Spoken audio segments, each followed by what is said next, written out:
guys, it's Claire Perceiving a Life, and today I'm going to show you how I just learned to make no-sew, no-hem Pioneer dolls with offcuts of fabric. So you're joining me from my kitchen counter, thus the blender, and I mean, it's super simple. I cut all my fabric for 3 dolls in less than 5 minutes. And that'll be evident by my ragged edges and the fact that I don't press anything because I don't have an iron.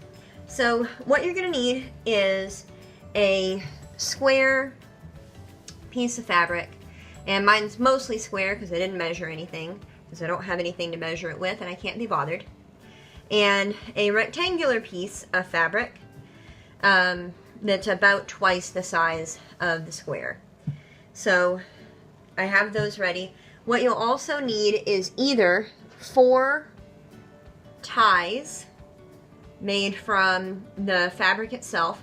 Mine were way too short. I'd estimate to make them about 5 inches long and then just cut off the extra. But I didn't. So what I have instead is this cotton yarn.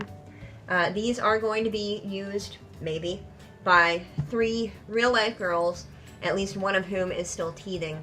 So I was looking for something really safe to give them that Mommy and Daddy wouldn't mind them playing with. So what you're going to do, or at least what the girl showed, and I'm going to link her video down below in the description box, so make sure you check that out. But what you're going to need to do is take your fabric, the rectangular piece, and fold it in half. Obviously, mine is not going to meet up perfectly, but that's okay. These dolls were traditionally made with offcuts anyway, and so you'll fold it in half. If you have elementary schoolers, you fold it hot dog style, and then you're going to take it and fold it hot dog style one more time till it's super long and skinny, and press it down just to kind of hold it in place. Like so. And I may go ahead and actually fold that the other way. Yeah. Alright. So basically that. And then you're going to fold it hamburger style, which it doesn't look much hamburgery when you do it. But you're going to fold it hamburger style until the ends meet up again. Alright? With the seam on the inside. So then you'll take it about 1 inch to 1.5 inches from the top and kind of bunch it in the middle until it looks like the perfect pucker on a man's tie. About like that. And then you'll take your yarn, if you are lucky enough to find the end, and you're going to wrap it around and tie it. Okay? I'm doing that a little bit off camera, I apologize. But tie it pretty tight. You don't want it coming undone. And this is going to be a girl doll. If you check out her video, she shows how to make a boy doll. And it's super simple too. It just requires a little bit more yarn or 2 extra ties per doll. So I'm going to cut that kind of long just for right now. But it looks kind of like a tie right now. And this part here is going to be the head. So then you take your square piece, and she said roll it up like a Tootsie Roll. I have a firm seam on the end right here, so I'm going to roll towards that just to prevent any extra straying. And you can see my scissor safety technique over here. Don't do that. Don't be like me. I have all my fingers, but it's a blessing. So, I'm rolling it pretty tight, you know, just because I don't want it to come undone if I can help it. So, there is that little Tootsie Roll looking thing. And you take your doll, where we folded the seams together, you lift that up, and just under where you gave her a neck, you're going to slip in your Tootsie Roll part. And those are going to become the arms. So then I'm going to take another piece of my yarn, or if you have another tie, that's fine. And I'm going to pucker it again and wrap it around pretty tight and tie it.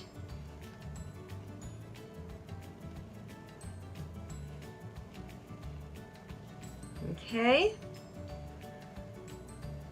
so that will kind of secure your Tootsie Roll in there just a little bit. Okay, and then the next step and your final bit with the tying and everything, I'm going to go ahead and clip these guys.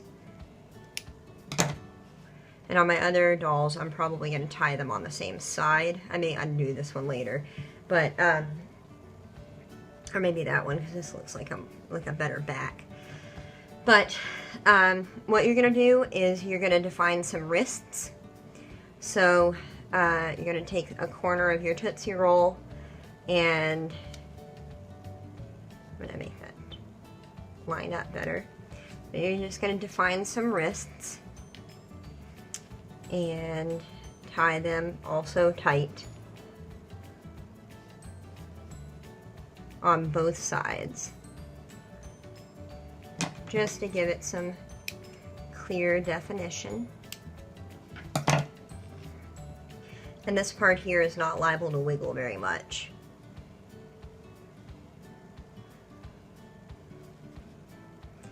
And these are, I mean, from the research I've done, these are pretty true to form.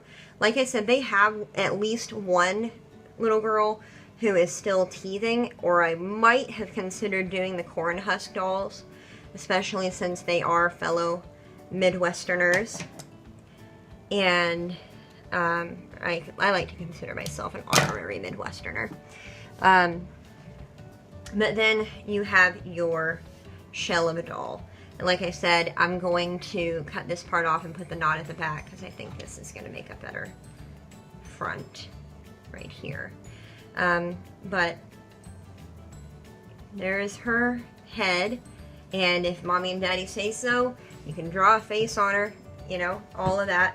And then the last step for the dress is to take and fluff out her skirt a little bit. It's not super hard, it doesn't have a ton of folds in it, but there's one side, and then you'll do the same to the other side. This right here is ready to play with, and it's pretty sturdy. It's, you know, nothing too bad. If you wanted to shore it up at all, you could run a few stitches in here to hold that arm piece in place, and you could hem the two sides of the dress together like that, but you can do that at your own discretion. This is totally and completely fine, and I'm probably going to send them like this. You can make clothes for them. There are all different types of options, but I've got 2 more dolls to make, and I've got some laundry to finish. So thanks for watching, and I will see you around.